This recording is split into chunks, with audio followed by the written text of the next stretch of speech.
नमस्कार बच्चों, आप सभी का स्वागत है आपके अपने YouTube चैनल होम साइंस में, जहाँ पे आज आप सभी देखने वाले हैं बीए तृतीय वर्ष। जी हाँ, थर्ड ईयर है और पंचम सेमेस्टर है आपका होम साइंस का। तो पंचम सेमेस्टर में जैसा कि आप सबको पता है, पेपर फर्स्ट है, पेपर सेकंड है, 2 पेपर हैं।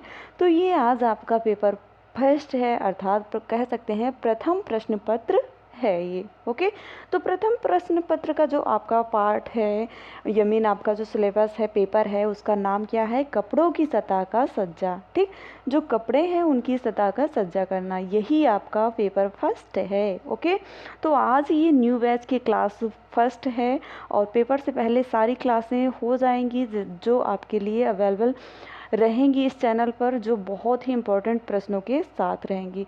तो आप सब पूरा वीडियो वॉच करना, बीच में इसकी बिल्कुल मत करना, क्योंकि जो भी प्रश्न मैंने रखा है आज के इस वीडियो में वो सारे प्रश्न वेरी इंपॉर्टेंट हैं। ओके, तो जल्दी से जो पहली बार जुड़े हैं चैनल को सब्सक्राइब करें, वीडियो को शेयर भी अवश्य करें और यदि वीडियो पसंद आता है तो लाइक भी करें और प्यारे प्यारे कमेंट भी ज़रूर कमेंट बॉक्स में डालें। ओके, तो आगे बढ़ते हैं। पहला प्रश्न आपकी स्क्रीन पर आ चुका है, जैसा कि आप सब देख पा रहे हैं। पहला प्रश्न कह रहा है कि परिसज्जा को परिभाषित कीजिए। बताइए परिसज्जा है क्या? पहले आप यही याद कर लीजिए, परिसज्जा है क्या? परि और सज्जा 2 शब्द से मिलकर बना है। ठीक, तो चलिए देखते हैं कौन कौन कमेंट करता है। परिसज्जा को परिभाषित कीजिए, ऐसा भी हो सकता है परिसज्जा क्या है, परिसज्जा की परिभाषा दीजिए, परिसज्जा का अर्थ भी।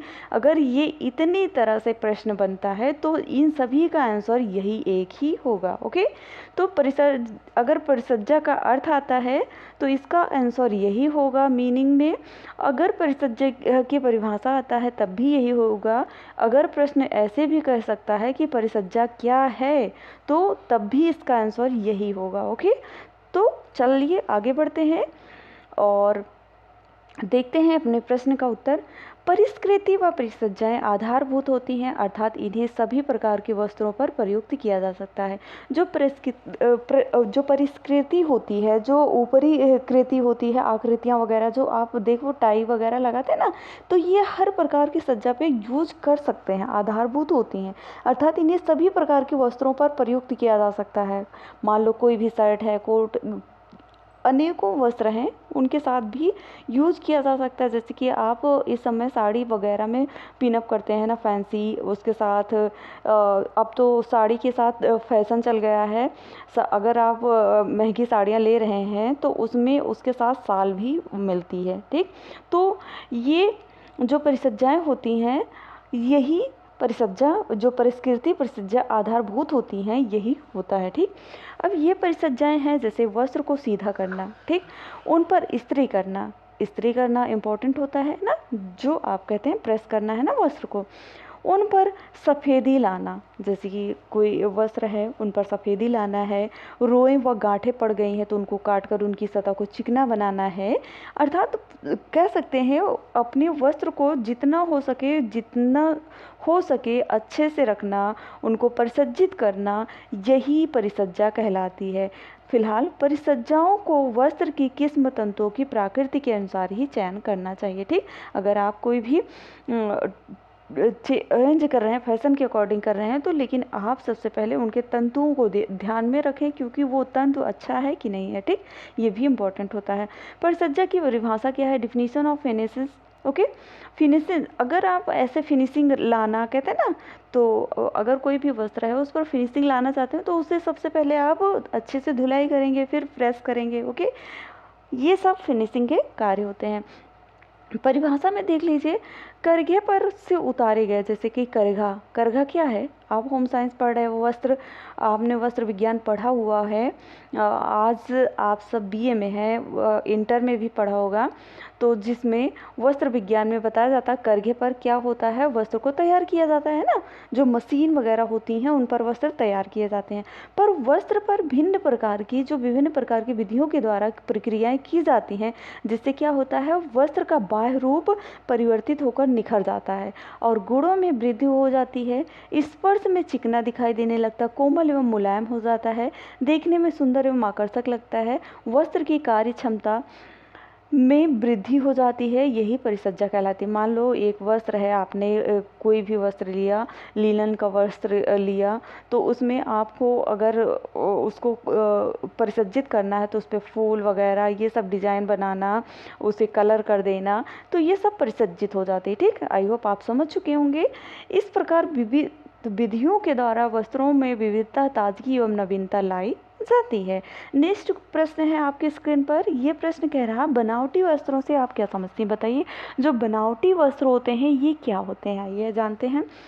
वस्त्र की परिष्कृति करने की कुछ प्रक्रियाएं होती हैं, उसके वास्तविक रूप को ही बदल देती हैं और परिणाम स्वरूप, जिसे हम मर्सराइज्ड बोलते हैं, धागा रेशम के समान मुलायम मालूम पड़ने लगता है। ठीक, यह रुई से वस्त्र पर रोए खड़े कर देने से ऊन के समान दिखाई देने लगता है, जैसे फलालेन। ठीक, ये फलालेन का वस्त्र होता है ना, आपने देखा होगा, या नहीं देखा है तो आप गूगल पे भी सर्च कर सकते हैं, यूट्यूब पर भी सर्च कर सकते हैं, जिसमें लिखना कि फलालेन के वस्त्र। ओके, तो आप उस पर देख सकते हैं। ठीक, वस्त्रों की परिष्कृति करने की अनेक प्रक्रियाएं होती हैं। किस वस्त्र के लिए किस प्रकार की प्रक्रिया काम में लाई जाए, इसके लिए रेशे की प्रकृति, धागे के प्रकार एवं उसकी बुनाई पर भी ध्यान देना अत्यंत आवश्यक होती है। अगर आप कोई वस्त्र ले रहे हैं ना, तो उसको सबसे पहले उसकी जो बुनाई है, कभी कभी ऐसे ऐसे वस्त्र होते हैं उनकी बुनाई अच्छे से नहीं होती है, तो आप जैसे ही भारी अगर उस जगह पर प्रेशर पड़ता है वस्त्र पर, तो वो वहाँ से फटने लगता है या धागा बिखर जाता है, आपको देखने में अच्छा नहीं लगता है। तो ये सबसे इम्पोर्टेंट होता है कि उसकी बुनाई देख लेना चाहिए। ठीक, धागे की साधारण बुनाई वाले वस्त्रों की परिष्कृति कई प्रकार से की जाती है, किंतु सुंदर और बारीक बुनाई वाले वस्त्रों के लिए कुछ विशेष प्रक्रियाएं ही अपनाई जाती हैं। ठीक, जिससे उनमें सुंदरता बनी रहे। नेक्स्ट क्वेश्चन आपके स्क्रीन पर है। प्रश्न कह रहा है कि वस्त्र की कार्य क्षमता व रख रखाव किस प्रकार किया जाता है। तो वस्त्र की कार्य क्षमता क्या है, अगर कार्य क्षमता है तो उसकी वृद्धि करना। ठीक, तो वस्त्र की कार्य क्षमता में वृद्धि करना, वस्त्र को प्रयोजन के अनुसार इस प्रकार परिसज्जा द्वारा इसकी कार्य क्षमता एवं गुणवत्ता में वृद्धि की जाती है। जैसे फायरमैन का वस्त्र। ठीक, जो फायरमैन होते हैं उनका वस्त्र कैसा होता है, जो अग्नि अभेद होता है। जो अग्नि फायरमैन होते हैं, अगर वो वस्त्र पहनकर अग्नि के अंदर जाते हैं तो उनके ऊपर उसका कोई अटैक नहीं पड़ता है, फायर प्रूफ होता है। जल से बचाव के लिए जल अभेद वस्त्र, जैसे वाटर प्रूफ वस्त्र होते हैं ना, आप सब वाटर प्रूफ है ना, वाटर प्रूफ वस्त्र कौन से होते हैं, बरसाती पोशाक होता है ना, उसी को कहते हैं।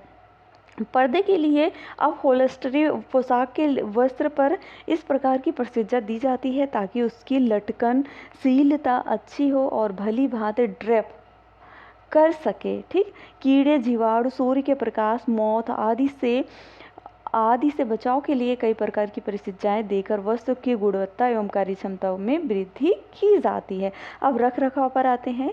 जी हाँ, वस्त्र का रख रखाव करना बहुत इम्पोर्टेंट होता है। अगर वस्त्र की आप अच्छे से देख रेख नहीं करेंगी, अपने वस्त्रों की इम्पोर्टेंस नहीं समझेंगी, तो आप उससे सेफ भी नहीं रख सकते ज़्यादा दिन तक। ठीक, वस्त्रों की सफाई, धुलाई एवं रख रखाव में अधिक समय एवं शक्ति व्यय होता है। परिसज्जा द्वारा वस्त्र को इस प्रकार से परिष्कृत कर उपभोक्ता के सामने पेश किया जाता है ताकि यह कम समय, शक्ति एवं मेहनत में ताज़ा, नवीन एवं सुंदर दिखता रहे। जैसे धो और पहनो। ठीक, वॉश एंड वेयर। वस्त्र स्थायी स्त्री सिकुड़न, अवरोधी इत्यादि सिकन अवरोधी परिसज्जा से वस्त्र बार बार पहनने अथवा उपयोग में आने के पश्चात भी इनमें सिकन, जिसे हम क्रीज बोलते हैं, नहीं पड़ता है। इस प्रकार हीट सेट द्वारा वस्त्रों पर स्थायी इस्त्री की जाती है। ठीक, नेक्स्ट आता है सेफ्रोराइजिंग क्या है। सेफ्रोराइजिंग क्या है, सनफ्रोराइजिंग, ये क्या होता है।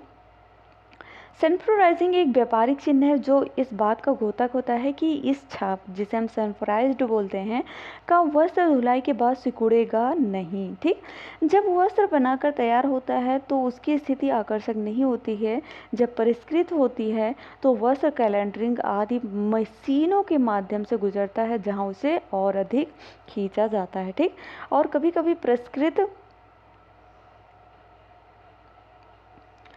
क्या होता है, वस्त्र को जितना वह वास्तव में लंबा चौड़ा हो जाता है उससे भी अधिक खींच कर लंबा चौड़ा बना देते हैं। ठीक, परिणाम स्वरूप जिस माप का वस्त्र आप बाजार में लाते हैं, धुलने के बाद वह उस माप का नहीं रह जाता है, कुछ उसमें सिकुड़न आ जाती है।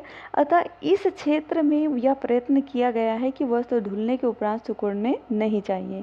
इस कार्य के लिए कई मशीनों का अनुसंधान किया गया, जिनकी सहायता से फैले हुए वस्त्रों को उसकी परिस्कृति नष्ट किए बिना ही घना बनाया जा सकता है। ठीक, सनफ्लोराइजिंग प्रक्रिया के लिए जिस मशीन का उपयोग किया जाता है उसमें वाष्प द्वारा गर्म रोलर लगे रहते हैं और वस्त्र को इन रोलरों के से सीधे में गुजार कर रोलर में लगे कंबलों के बीच से होकर गुजारा जाता है, जिससे क्या होता है, कंबल होने के कारण रोलर के दबाव से वस्त्र उतने ही खिंचते अथवा दबते हैं जितनी उसकी स्वाभाविक क्षमता होती है।